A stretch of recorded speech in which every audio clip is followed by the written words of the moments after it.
Hello everyone, I hope you all have a Merry Christmas and a Happy New Year to all as well. 2024 has just started and so many crazy things have happened already, such as information on the Epstein list being released and an alleged fight that broke out in Miami, the latter of which I'll be covering in this video. Within the past few days, you guys might have heard about a fight that broke out at the Miami Bayside Marketplace.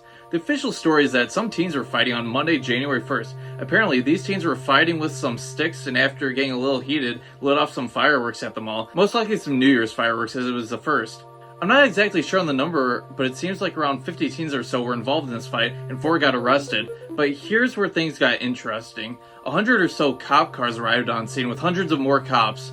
Air traffic all over the city was halted, with black military helicopters showing up on the scene. Internet and power to the mall along with 61,290 homes were out in the area as well, along with police scanners being shut down so nobody could listen in. So, if kids were just fighting with some sticks and fireworks, then why the huge police response? Well, according to numerous witnesses, there are 7 to 10 feet tall, shadowy, alien-like creatures there, hence the huge response. Now, before you click off the video, hear me out.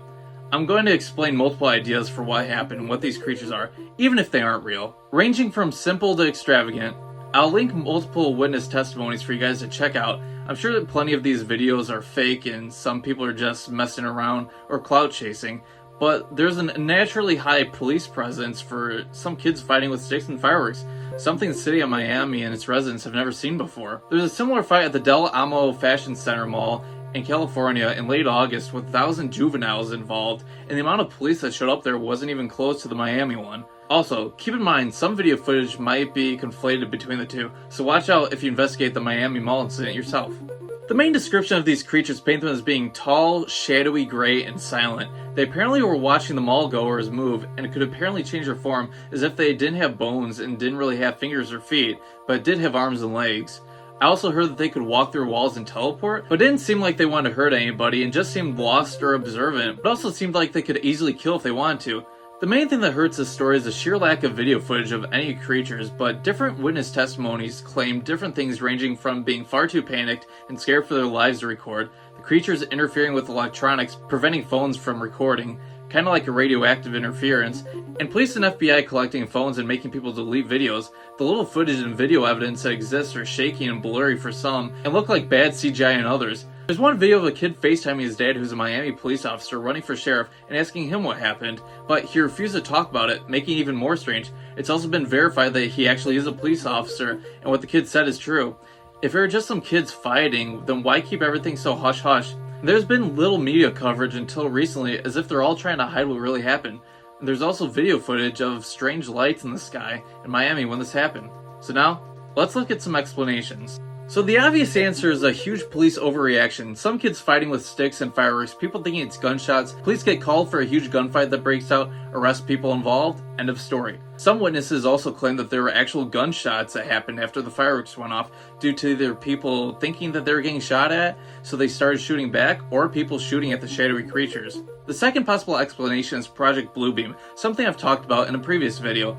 If you don't know what Project Bluebeam is, it's basically the government's operation to fake an alien invasion to either destroy conventional religious beliefs or distract from other news. Like I said earlier, information on the Epstein list just came out, and many people are focusing on the aliens rather than the list, hence a possible government-created distraction. A third explanation is that these creatures are shadow people, which fits the description given pretty well. Shadow people pop up frequently in folklore, paranormal, and cryptid research, along with pop culture. They're normally associated with sleep paralysis and being seen out of the corner of your eye, as you think you'd see someone but it was just a chair in the corner of your room playing tricks on you, but in reality this shadowy demon or ghost figure is watching you. The Hat Man and the creepypasta figure Slenderman are two shadow people. In folklore, shadow people are described as tall, shadowy, humanoid figures that bring doom, dread, and despair to unfortunate people, and are seen as the harbingers of destruction, ruin, and death. A fourth explanation is that these creatures are actually the Nephilim of the Bible. In the book of Genesis, it says that the Nephilim were created when the sons of God came down to earth to the daughters of men, and the daughters bore children to them. Now, the Nephilim were described as giants and unnatural, so God took them all out with the great flood associated with Noah's Ark. The non-canonical books of the Bible, the books of Enoch, talk more about them in length, but if you want more information on them, check out the YouTubers Wendigoon and Yomax who have talked about them countless times. Links will also be in the description. One idea about the Nephilim is because they're unnatural creatures that did not have souls, so once they died, their spirits roamed the earth, hence the tall shadowy figures seen at the mall. There's also theories out there that some escaped into the cave systems below the Earth's surface and now live in huge government tunnels in captivity that run under the earth. But more about that in a future video. A fifth explanation is just the general run-of-the-mill aliens or demons observing humans or looking for food, as there haven't been many human sacrifices for them recently, as alleged by certain people, as I'm sure you might know who. If you take a look at the coordinates of the mall and reverse them, it takes you to Antarctica. And if you've been in the conspiracy world for a while, I'm sure you know about the connection between the aliens and Antarctica. So there's one theory floating around that the aliens got their coordinates wrong. But now that you've heard all these possible theories, what do I think? Well, personally, I like to live in the suspension of disbelief, even though some things are just too wild to be true, just because life can be boring at times, so crazy events like this really get you excited in a scary way for a paradigm shift.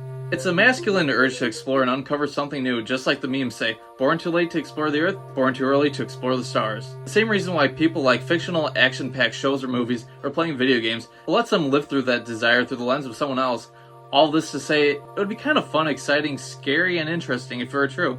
However, with the amount of phones in this day and age, and nobody caught anything on tape, it kind of hurts the story for me, so I just can't quite buy into the fantastical side of it just yet. You never know though, those creatures really could have messed with people's phones to stop them from recording, or possibly even not be visible in the recordings unless using certain technology to record.